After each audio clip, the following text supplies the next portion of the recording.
I usually write creepypastas, some of which you're bound to have heard of, but today I got thinking about some experiences from when I was younger.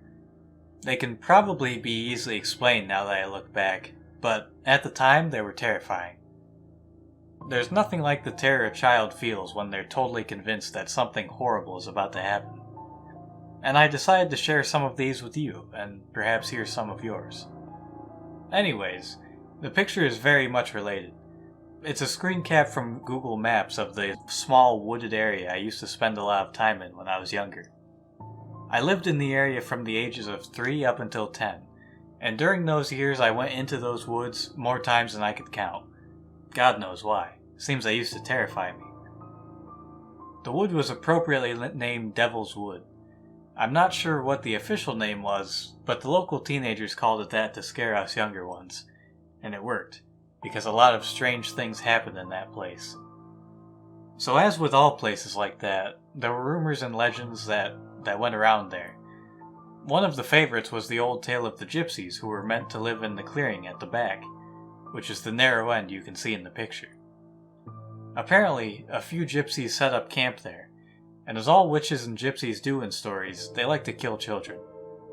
One of the utmost dares you could get when we played dares was to go to the back of the woods by yourself, touch the last tree you could, and then return. I had to do this twice, and both times strange things happened. The trail to the back of the woods was a strange one. It zigzagged from side to side, taking really difficult routes. Several times the ground rose up in huge humps that were murder to navigate if you were on a bike. It would naturally get darker and darker as you progressed, even though sometimes the trail would take you very close to the edge. It always stayed dark. The first time I went to the back of the woods, I was as a kid would be who had just been dared. I was going to do it, and I was going to take my time doing it too, to show all the older ones how scared I wasn't. Now this sounds cliche, but I always say cliches only become cliches because they're true. The deeper you got into the woods, the stronger the feeling of dread you felt. It was deeply unnerving, but a child's pride is a lot stronger than fear, and so I pressed on. I reached the last turn before the clearing and paused. I could have sworn I could hear something in the clearing at the back, and suddenly the previously ridiculous stories of evil gypsies came flooding back to me. I crept up to the corner and peered around. I think that was the first time in my young life that I ever truly shat bricks. There was an old caravan there, a small one, because they would have to have towed it over the farmer's field, but a caravan nonetheless. Well, that first time I didn't take too long to look at. I was terrified that they were in there waiting. It didn't occur to me that the caravan was in a serious state of decay. I turned and I ran, faster than ever. And fuck the trail, I just ran a straight line through those trees. The whole way swearing footsteps thudded behind me. I tried to tell everyone when I got out, but I know they thought I was just taking the piss. I guess it just looked like I had gotten scared, ran out, and tried to make up a story to disguise my fear. However, I kept on and on about it, and eventually my friend Connor had enough of my rambling and told me if I was so sure, we'd go in there again and I could show him. Just a note you need to know about Connor. He was fucking insane. I'm not joking. He had no fear whatsoever, and basically any trouble in the neighborhood, you could bet your bottom dollar it was him.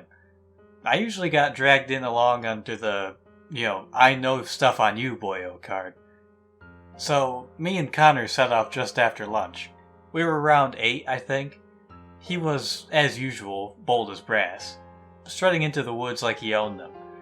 I was a lot more timid, still terrified that gypsies lurked behind the trees waiting for us.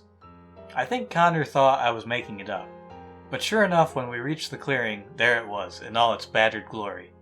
See? I remember shouting triumphantly before I realized I could just be drawing attention to us.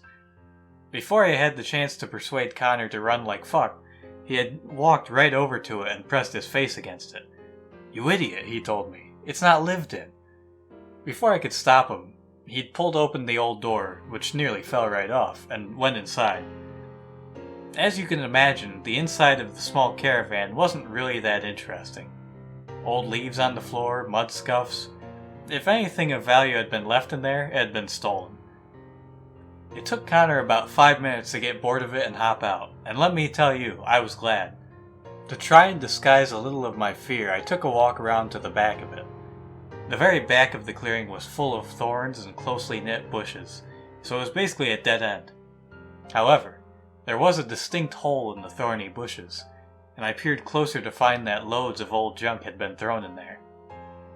There were old sleeping bags, empty packets of food, water and alcohol, some old magazines destroyed by rain, just useless stuff like that. However, one thing leaped out at me as being kind of strange. It was an army jacket, not the type you can buy in shops, but a genuine army jacket with regiment badges. The only thing missing was the Velcro surname slip, which had been ripped off. Of course, there being an army's base close by, Connor wasn't that disturbed. However, I had seen the soldiers often, and they were certainly a proud bunch. I couldn't imagine any of them getting rid of their uniform, or deserting, or anything like that. Connor was obviously bored now, and was taking the piss out of me for my epic escape from the forest. I was getting fucked off, to say the least, and just as I was about to tell him to shut up, something caught my eye in the undergrowth, close to the clearing. I only saw it for a split second, but I could have sworn it was a man watching us. He was crouched in the undergrowth and seemed to be tattered and dirty in appearance, stockily built but otherwise not really that remarkable. My breath caught, as it sometimes does when you see something that shocks you, and I wheeled around to see if Connor had seen it. To my relief he had, and to my secret delight he finally looked unnerved. "Did you see that?" he asked me, and I nodded. We decided to climb down the ditch to the right of us and go through the farmer's field rather than go through the forest, as it was a lot safer in our eyes to risk getting chased by an irate farmer. As we walked on the thin strip of land between crop and ditch, we kept silent, eyes on the ground, wondering what we had just seen. We began to notice the empty packets at the same time. Old crisp packets, chocolate bar wrappers, the kind of stuff army guys are given when they go on training missions. High sugar, high energy things to keep them going in case of an emergency or stranding. At one point, we spotted an old thick green sock just lying there, and we were seriously starting to wonder what was going on. I had made a vow to myself to leave that damn place alone now. For the next few days, I kept to my promise.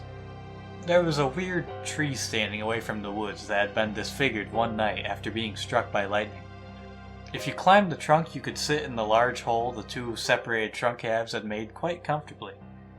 There was room for several of us, but I sat there alone while everyone went exploring in that forest. Shortly after seeing the strange man in the back of the forest, weird things started happening in other parts of the neighborhood, which was originally blamed on foxes. You know, bins tipped over and hunted through, claw marks in doors, and eventually small animals like rabbits mauled or killed, found half-eaten. However, things quickly took a sinister turn when none other than Connor had the sheer shit frightened out of him. I wasn't actually there when it happened, but it was the talk of everyone the next day. Apparently the idiot had decided to accept a dare to go in there after dark and had been attacked. It was legit because the police were called. I had to return home when I went out to see him as the police were arriving outside the house. And when I finally saw him, he had some impressive looking scratch marks down his arms. He was of course shaken, and it was strange to not see him showing off his war wounds. The story eventually trickled out. Connor had been attacked, presumably by the same man who we'd seen. A search was launched and the woods were placed out of bounds, and eventually the police found him. This man was obviously not right in the head. He had fled from the army, complaining that they were conspiring against him. He seemed to think he was some sort of secret weapon, and he had to flee and find his own way in the wilderness, so he couldn't be used as the main weapon in any other wars. I think everyone had a hard time imagining this man ripping rabbits to bits with his bare teeth and scavenging through bins, like some wild or stray animal. But of course, it had been him all along, and all because he was convinced that the army were out to use him as their ultimate killing machine. He seemed to believe he possessed unnatural powers. When the police found him, his fingernails were all ripped to shit. I'm not sure if it's true, but apparently fragments of fingernails were found in the gouged doors, and the same jagged gashes were found on Connor's arms. Naturally, in such a small rural area, the newspapers and local news had a field day and stalked the story so much that they eventually obtained enough information to attract the attention of the national news. They uncovered several strange things about the man. He had some really freaky beliefs, aside from the whole "I'm a secret weapon" one. Devil's Wood was incredibly close to the army base. If you really wanted to run from them, why choose a place so close? Well, it turned out that he had also heard of the gypsies and believed that their magic could help him. I always thought it was kind of strange that a fully grown man would believe what was essentially a kid's story. However, I had to take into account the fact that the caravan remained there, and it certainly wasn't his. The police, of course, returned to the woods, trying to find out if the man's ramblings had any truth to them, and to discover who owned the caravan. However, they found the clearing empty of any caravan or junk, and fresh tire marks leading along one side of the farmer's field, turning into muddy tire tracks on the road and eventually vanishing. No leads were ever found, and they eventually had to give up on that part of the case. However, this strange ex-soldier still kept up his tales of how they helped hide him, and how they helped him discover more of his powers, and how they performed all these strange rituals. The most interesting part of it all was that, for one such power-discovering ritual, they needed a young child. Connor didn't realize exactly what an escape he had. His parents shielded him from most of the information.